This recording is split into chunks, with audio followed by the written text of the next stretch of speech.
capítulo é o capítulo 1. Vamos ler o versículo 1 e depois o versículo 14. Eu estou achando que o sorriso é o mesmo. Só que como eles falam, eu fico constrangido e tendo a rir um pouquinho mais. Está escrito assim: no princípio era o Verbo, e o Verbo estava com Deus, e o Verbo era Deus. Versículo 14. E o Verbo se fez carne e habitou entre nós. Viam da sua glória como a glória do unigênito do Pai, cheio de graça e de verdade. Amém? Vamos orar. Pai, em nome de Jesus, nós te agradecemos por sua bondade, por sua misericórdia e por esta manhã. O Senhor disse que não seríamos nós falando, mas o teu Espírito por meio de nós. Então fale com sua igreja, ilumina minha mente, aqueça o meu coração e usa-me nesta manhã, em nome de Jesus. Amém e amém. Pode retomar seu assento. Evangelho de João, escrito pelo apóstolo João, conhecido e a gente vê na escritura ele sendo chamado de o discípulo amado, e ele mesmo é que está se chamando de discípulo amado. A localidade em que ele escreve esse evangelho é Éfeso, na Ásia Menor, e ele está escrevendo para uma comunidade de cristãos que também viviam na Ásia Menor, porém não temos registro concretamente do local onde estava essa comunidade cristã. E o intuito, o propósito de João escrever é a resposta a um pedido de alguns líderes, alguns bispos desta região, pedindo que João escreva alguma coisa, ou escreva este evangelho, com um intuito, com um objetivo, que é de responder, combater uma heresia que estava se proliferando aí na igreja, ensinada por um homem chamado Cerinto. Cerinto fazia parte de uma das seitas do gnosticismo. O gnosticismo é um movimento sincrético que misturava aí a filosofia e algumas coisas místicas na era cristã, no começo da era cristã. Hoje ainda temos muito sobre isso. E que tinha várias vertentes, ou vários ramos. E Cerinto era daqueles gnósticos que ensinava algo chamado docetismo, que ensinava que Jesus era apenas um espírito, Cristo era um espírito que não tinha um corpo, e que Jesus, ou então Cristo, se tornou Deus a partir do batismo, quando o Espírito Santo desce sobre Jesus. E quando ele nasce, não era Deus, não era Cristo, era apenas Jesus, o filho de Maria e de José. Em outras palavras, Cerinto dizia que Jesus e Cristo não é a mesma coisa, nem a mesma pessoa. E então, com o intuito de combater essa heresia, os bispos aqui dessa região, na Ásia Menor, pedem que João escreva este evangelho. E então João vai escrever o evangelho, e ele começa o evangelho escrevendo, mostrando que Jesus era Deus. Jesus é Deus. Que aquele que esteve aqui era Deus, e ponto final. No princípio era o Verbo, e o Verbo estava com Deus, e o Verbo era Deus. E tudo que se fez foi feito por Ele, e sem Ele nada do que se fez se teria feito. Por quê? Porque Ele é o próprio Criador, tão Criador quanto o Pai, e tão Criador quanto o Espírito Santo. Só que João continua enfatizando que Jesus é Deus. Ele afirma isso, João Batista também vai afirmar isso, mas no versículo 14 do capítulo 1, ele vai continuar dizendo que Jesus era Deus, mas vai dar uma outra ênfase com relação à encarnação do Verbo, com relação a Cristo. Vai dizer o quê? E o Verbo, que é Deus, se fez carne. Para dizer e responder, combatendo essa heresia, que Jesus não era apenas Deus, Jesus também era carne. Jesus também se fez gente. Jesus também se encarnou. Jesus também era de osso como nós somos. Porque esse verbo que é Deus se fez carne, habitou entre nós. A palavra habitou aqui é a mesma palavra que a expressão do tabernáculo lá no Antigo Testamento. Tabernaculou-se, habitou entre nós. Por isso é que é muito provável Jesus ter dito que o Filho do Homem não tem para onde reclinar a cabeça, está relacionado ao que é. Assim como o tabernáculo no deserto não tinha um local fixo, ele era móvel, assim também o Filho do Homem, que é Cristo, tabernaculou-se, habitou no nosso meio, habitou por aqui, não tendo um local fixo. Por quê? Porque o tabernáculo representava a presença de Deus e Cristo não representava. Cristo era a presença do próprio Deus andando na terra. Cristo era Deus caminhando no nosso meio. Mas ele também se fez carne. Mas na sua encarnação viu-se o quê? Viu-se nele o quê? Que ele era o unigênito do Pai, cheio de graça e cheio de verdade. E heresia, herege, são pessoas que sempre destiram desde o começo da igreja. Estão falando aqui do século I ainda, primeiro século. E já tinha gente ensinando coisa errada sobre Jesus. Se passaram mais de 2000 anos ou 2000 anos e só foi se multiplicando. Cada vez mais tem muita heresia sobre Jesus. E é fundamental nós como cristãos, que somos ortodoxos, que cremos na visão correta de Jesus, é fundamental nunca esquecermos e continuamente nos lembramos o que é correto com relação à encarnação de Jesus. Esse verbo que se fez carne, a sua encarnação tem algumas verdades que são indispensáveis em nós cremos nela, indispensável em nós pregarmos ela e indispensável em nós olharmos para ela como modelo para a nossa vivência cristã. E João está com esse intuito, ensinar o que é correto para a igreja. Para quê? Para combater as heresias. E essa é a minha intenção nesta manhã, lhe apresentar algumas verdades sobre a encarnação do Verbo, sobre a encarnação de Deus na terra, que é fundamental. E o tema da minha pregação é 5 verdades fundamentais sobre a encarnação do Verbo. Mas João 1,14 diz que ele se encarnou, se fez carne. Mas como é que ele se encarnou? Como é que se deu essa encarnação? Como é que Deus virou gente? Como é que Deus virou pessoa? Como é que Deus virou a pessoa no sentido carnal, não pessoa de individualidade? Como é que Deus se tornou alguém como nós? E aqui vem a primeira verdade fundamental sobre a encarnação do Verbo, que é o seu nascimento sobrenatural, ou então nascimento virginal.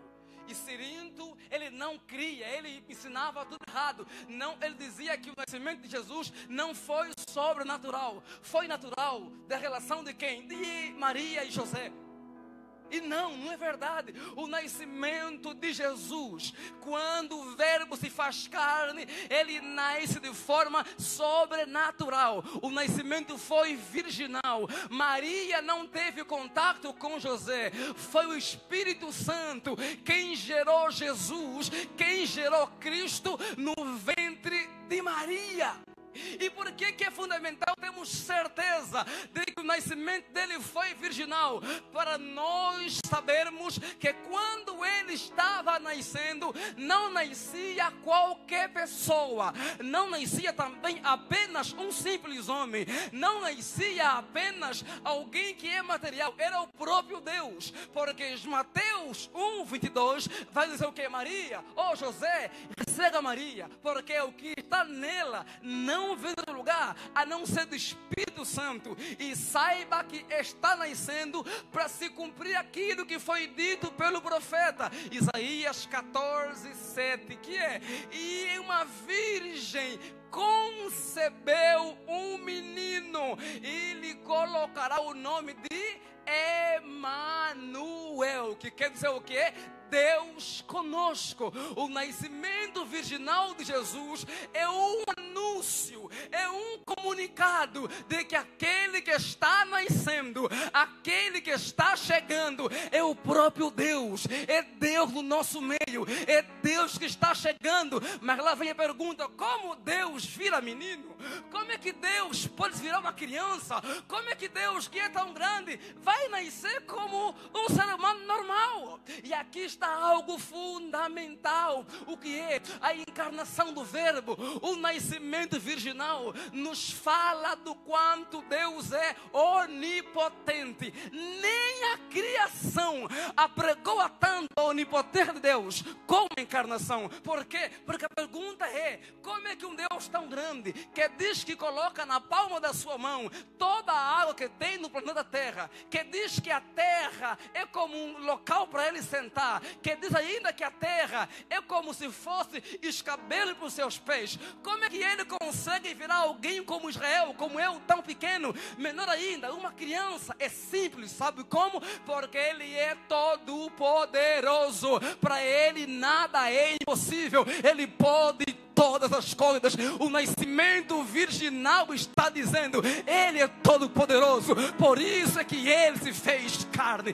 Por isso é que ele pode, é possível, o Deus tão grande se tornar pequeno, porque ele é todo poderoso.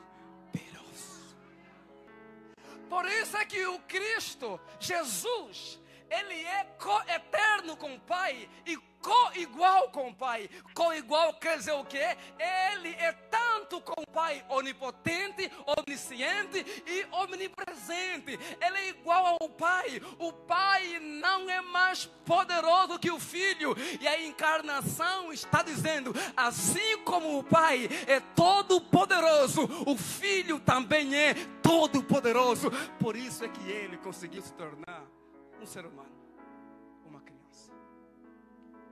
Só que a encarnação do Verbo, o nascimento virginal, não apregou apenas que Deus é todo poderoso, também apregou a que Deus é fiel. Por quê? Porque o que está acontecendo é o cumprimento de uma profecia. Isaías havia profetizado que o que é? Que uma virgem iria dar à luz a um menino, e o nome dele seria o quê? Emanuel. E em Mateus 1:22, a virgem está concebida, o menino vai nascer. Qual é o nome? Emanuel. Do jeito que o profeta predisse, assim se cumpriu. O nascimento virginal de Cristo está dizendo: Deus é fiel, ele vela para cumprir com a sua palavra. Por que que vocês cristãos acreditam na palavra de Deus, na Bíblia? Simplesmente, sabe por quê? Porque Deus é fiel, ele vela para cumprir com a sua palavra. E quem garante isso? O nascimento virginal de Jesus está dizendo: ele vela para cumprir com a sua palavra. Só que o menino cresce, aos 12 anos, 18, 30 anos, e agora o menino vai ser batizado. Não é mais menino, já é um homem, é batizado. E quando ele é batizado, ele vai para o deserto, e ali começa algo que é fundamental, que é a segunda verdade fundamental quanto à encarnação. Qual é? A vida santa do Cordeiro, a vida santa do Verbo de Deus. O encarnado que é Jesus, enquanto esteve aqui, ele não errou, ele não falhou, ele não pecou, ele teve uma vida santa. E em Mateus capítulo 4, ele já crescido, batizado, o diabo aparece e o tenta. Ele é tentado, mas ele não cai, ele vence o diabo. Quando chega lá indo para a crucificação, ele apanha, é mal falado, pedem que ele responda e fale alguma coisa, mas ele não apanha. Vai como um cordeiro mudo, levado ao matadouro, não fala nada. Na cruz, rogam que ele deixe, mostra seu poder, sendo tentado, mas mesmo assim, ele não faz nada. Sabe por quê? Porque enquanto ele esteve aqui, o encarnado não pecou, o encarnado não falhou, o encarnado não tropeçou. O que isso quer dizer? Duas coisas básicas. É fundamental termos convicção de que Jesus não pecou. Para quê? Primeiro, para sabermos que só poderia ser ele, o Cordeiro. Ninguém mais poderia morrer por nós. Sabe por quê? Porque todos aqueles que vieram antes dele e depois dele, vieram aqui e pecaram, vieram aqui e falharam. Aristóteles, Sócrates, Platão, Tales de Mileto, Davi, Abraão, todos pecaram. E no Antigo Testamento, quando o cordeiro era oferecido, ele tinha que ser o quê? Sem mancha, sem defeito e sem mácula. Ninguém mais na terra era sem mancha, sem defeito e sem falha. Somente Cristo Jesus, quando esteve aqui, não teve falha, não pecou, não teve mancha. Então ele era o único que estava apto para quê? Para se entregar em meu lugar e em teu lugar. Por isso que ninguém mais pode nos salvar, porque todos carecem de salvação. Só ele não pecou, por isso ele pode nos salvar. Segunda coisa, a vida dele sem pecado, a vida santa dele nos mostra o quê? O modelo. Vivemos hoje, e a humanidade sempre foi assim, em crises moral, por exemplo, crises terríveis. A humanidade vive em uma crise chamada moralidade, em decadência. Pais negando os filhos batendo nos pais, políticos corruptos, pastores ladrões, não falo de todos, muitos, igrejas, padres pedófilos. Vemos o mundo se perdendo, a moralidade está lá embaixo. E olhando para o Cordeiro, para o encarnado, nele temos que a referência. Neles temos o quê? O modelo. É em Cristo que nós encontramos o modelo de como viver, o modelo de como andar, o modelo de como ser. Se em um mundo pecaminoso como o nosso, corrompido como o nosso, alguém lhe perguntar, eu preciso de uma referência, de um modelo, grite para ele, o modelo tem nome, seu nome é Jesus Cristo de Nazaré, porque ele não pecou, ele não errou, ele não falhou, porque ele é santo. Enquanto ele esteve aqui, ele viveu como santo. Foi tentado, mas não pecou. Foi tentado, mas não caiu. E nós, os cristãos, estamos fazendo o quê? Seguindo os seus passos. Estamos olhando para ele e caminhando como ele andou. Ah, mas não conseguimos. Estamos tentando. Estamos imitando. Perfeitos como ele foi aqui, não seremos, mas podemos ser imitadores.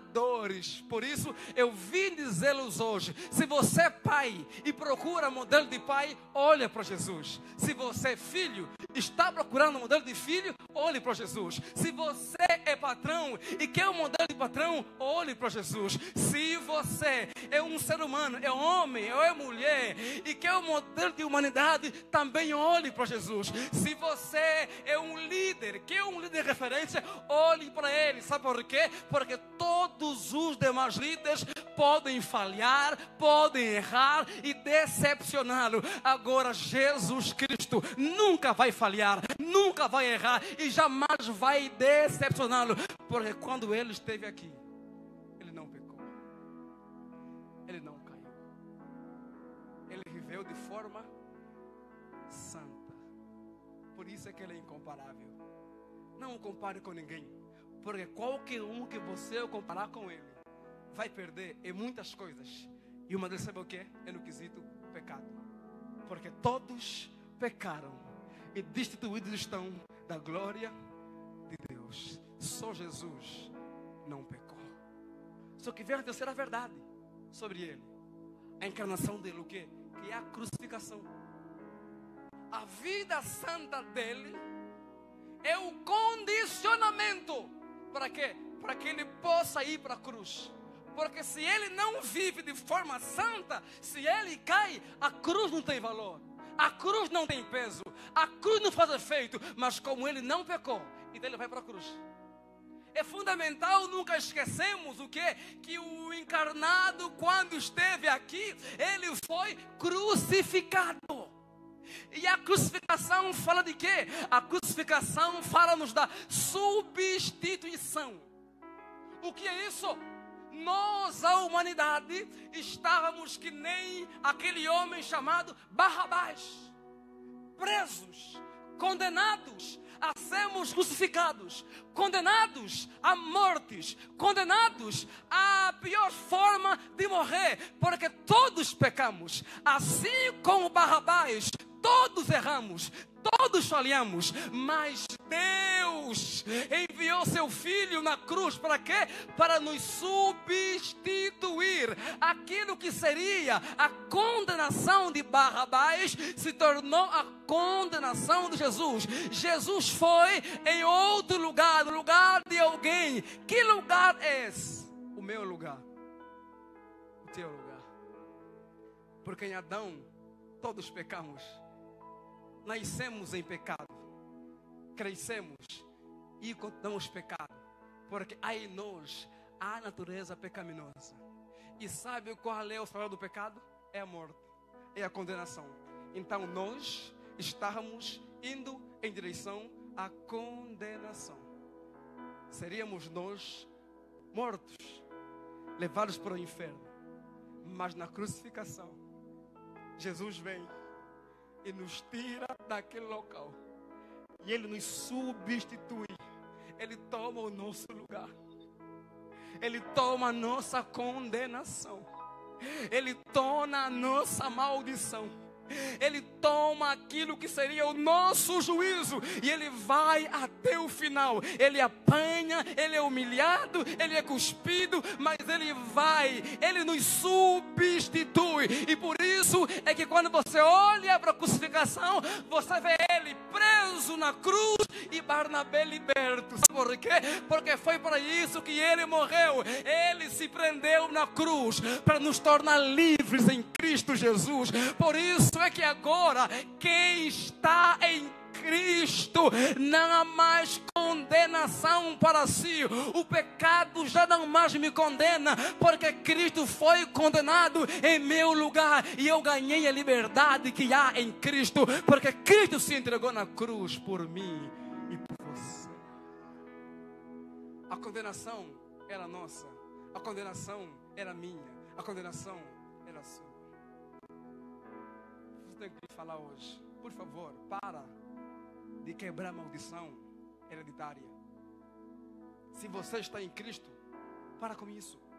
Sabe por quê? Porque Cristo se fez maldito em teu lugar. Quando alguém vive quebrando maldição hereditária a vida toda, sendo cristão, ele está fazendo o quê? Torna a cruz insuficiente. E na Bíblia a cruz é suficiente. Maldição hereditária não pega mais para aqueles que estão em Cristo. Por quê? Porque quando eu nasço de novo, eu faço parte da família de Cristo. E na família dele não tem maldição. Ele se fez maldito em meu lugar, para que eu pudesse herdar a bênção de estar em Cristo. Eu sou bendito, você é bendita, nós somos benditos através da cruz do Calvário, porque o Cordeiro foi crucificado. Quem vai ter maldição é para quem não é crente. E se ele não quiser viver toda vez aquela maldição, tem que receber Jesus. Porque quando recebe Jesus, se torna bendito em Cristo. Bendito em Jesus. Por quê? Porque Ele morreu. Não crucifique Ele outra vez. Você é dele. Eu tenho dito que na cruz nós somos de Deus duas vezes. Primeira vez Deus nos criou. Somos dele porque Ele nos criou. Mas em Adão nos perdemos. Mas Deus veio em Cristo foi na cruz, e na cruz nos comprou. Então somos dele primeiro, porque ele nos criou. Somos dele segundo, porque ele nos comprou. Ou você anda com ele, porque ele te criou, ou anda com ele, porque ele te comprou. Não vai longe, não há maldição. Você é propriedade de Deus. Deus te criou. Nos perdemos, mas ele pagou um preço alto para nos comprar novamente. Eu vim dizê-lo, não há maldição em mim, não há maldição em você. Se está em Cristo, você é dele. Ele te remiu, te redimiu, ele te comprou. Você é propriedade exclusiva de Deus. Na cruz, a condenação não é mais. Na cruz, nós somos livres. Ele nos dá liberdade. Só que vem a quarta verdade. Ele morre. Está morto. E parece que ele está morto e acabou tudo. Mas não, quando você lê João 20:19, que no domingo pela manhã ele vai ressuscitar. E a quarta verdade sobre a encarnação é a verdade da ressurreição carnal. Jesus ressuscitou em carne. Se nós não cremos nisso, isso chama-se neodessotismo. E não, isso é heresia. E os teólogos liberais e alguns hereges ensinam que Jesus não ressurgiu em carne. Mentira, heresia. Jesus ressurgiu em carne.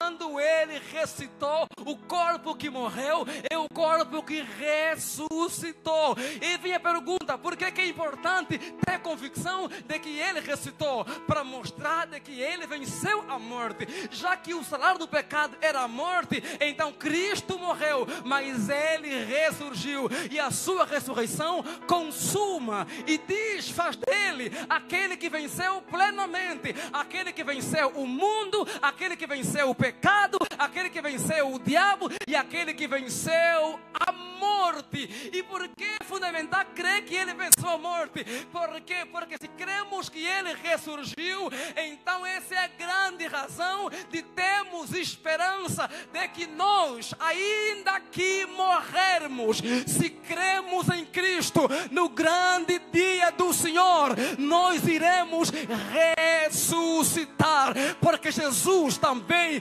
ressurgiu dentre os mortos. Por que nós cremos no amanhã melhor? Por que nós cremos no amanhã da eternidade? Porque Jesus não está morto, porque ele ressurgiu. Se ele ressurgiu, ainda que morremos hoje, nós queremos que amanhã, em Cristo, iremos ouvir sua voz, iremos ressuscitar.